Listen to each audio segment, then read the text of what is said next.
কেউ আপনাকে যন্ত্রণা দিচ্ছে, চুপ হয়ে যান।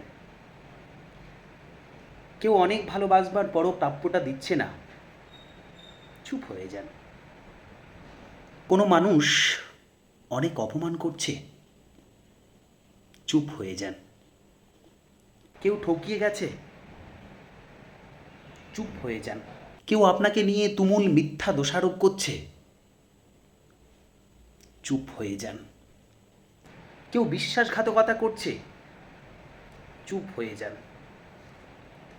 এমন নীরব হয়ে যান, সে মানুষগুলো যেন আর কখনোই আপনার শব্দ কিংবা ছায়া না দেখে। মৃত হয়ে যান তাদের কাছে। প্রতিজ্ঞা করুন, আর কখনোই ঘুরে তাকাবেন না। শুধু এই প্রতিজ্ঞাটা করতে পারলে আপনি আর কষ্ট পাবেন না। এই যে নীরবতা আপনাকে দম বন্ধ করা আর্তনাদ দেবে, কিন্তু অপর পক্ষকে দেবে আফসোস।